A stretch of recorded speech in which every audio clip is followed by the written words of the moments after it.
Maaf, saya terpaksa ceritakan peristiwa ini. Sebelumnya perkenalkan dulu, namaku, sebut saja Adinda. Itu hanya nama samaran. Seorang gadis belia, berusia belasan tahun. Aku tumbuh dari keluarga sederhana. Kedua orang tuaku sangat menyayangiku. Saya dan keluarga tinggal di Kabupaten Alor, wilayah yang masuk bagian Nusa Tenggara Timur. Kami sekeluarga beragama Kristen. Kegiatanku sehari-hari sebagai pelajar. Tiap hari Minggu, saya selalu rajin pergi ke gereja untuk sembahyang dan berdoa. Hari Minggu merupakan hari yang spesial bagiku, karena di gereja saya menemukan tempat yang tenang, bisa beribadah dan introspeksi diri. Bahkan disitulah saya menemukan teman baru yang seumuran denganku dan rajin beribadah. Singkat cerita, kami banyak belajar tentang agama Kristen. Apalagi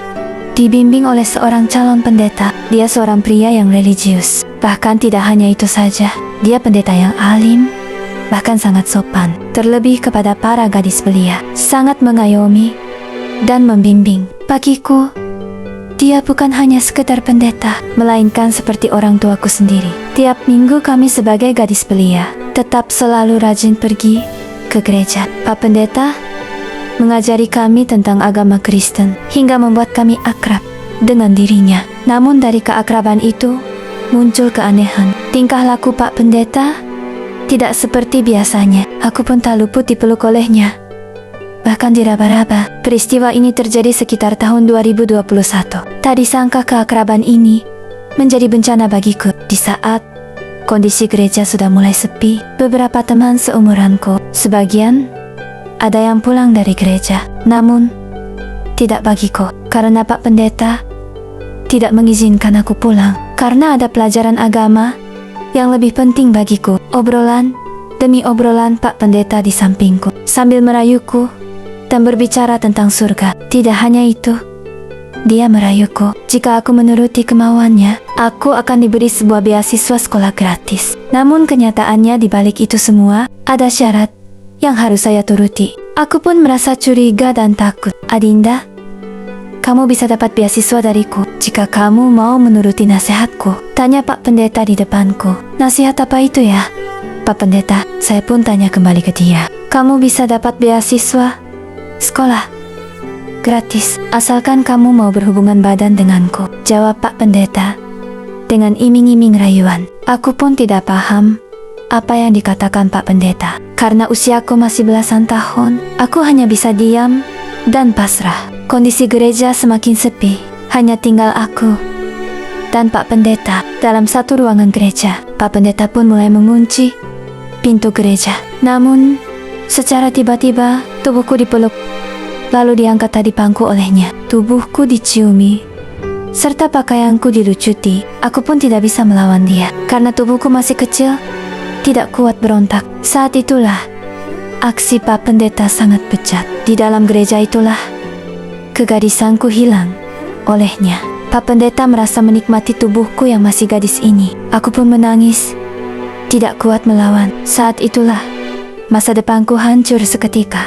Setelah kejadian itu aku pun ketakutan karena diancam oleh Pak Pendeta. Jika kamu mengadu ke orang tuamu atau kepada siapapun, maka kamu tidak akan masuk surga, ucapan Pak Pendeta di samping telingaku. Kamu akan menjadi muridku yang terbaik. Kamu pasti aku jadikan murid paling istimewa di gereja ini, ucap Pak Pendeta sembari menenangkan diriku. Aku pun menahan tangisanku dengan rasa ketakutan. Aku hanya bisa menganggukkan kepalaku di depannya. Peristiwa ini tidak hanya terjadi sekali saja, namun pelecehan yang dilakukan Pak Pendeta terhadapku hampir tiap minggu di saat kondisi gereja sudah sepi. Tak disangka, dalam hitungan bulan, aku pun merasa mual dan muntah-muntah. Kedua orang tuaku kaget bukan main. Ada apa?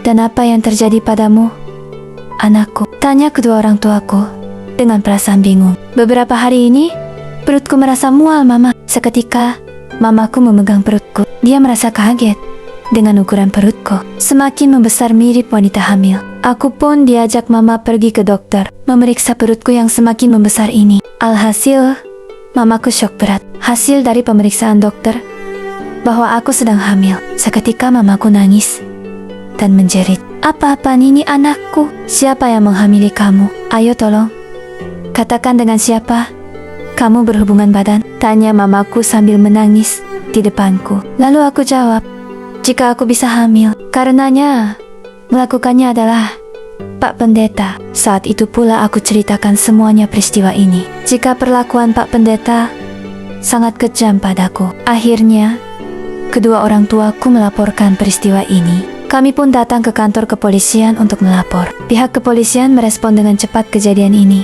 Tak butuh lama, Pak Pendeta ditangkap. Usut punya usut, ternyata bukan saya saja yang jadi korban. Total keseluruhan, ada 14 gadis yang dilecehkan. Sedangkan yang hamil, ada 9 gadis, termasuk diriku. Kini Pak Pendeta dituntut hukuman mati oleh pengadilan pada tahun 2023. Kami pun sekeluarga, serta para korban, sangat bersyukur keadilan bisa ditegakkan bagi kami seadil-adilnya. Masyarakat sekitar Kabupaten Alor, Nusa Tenggara Timur, mereka sangat geram dan marah atas bejatnya seorang pendeta yang selama ini terlihat alim dan religius. Semoga peristiwa ini menjadi pelajaran bagi kita semua. Jangan melihat orang dari covernya saja yang terlihat baik dan suci, namun kenyataannya otak dan hati seperti iblis. Apalagi dia seorang pemuka agama yang dikenal luas di Kabupaten Alor, Nusa Tenggara Timur. Kami pun berharap ke depannya agar tidak terjadi kembali peristiwa yang kami alami ini. Sekian, terima kasih.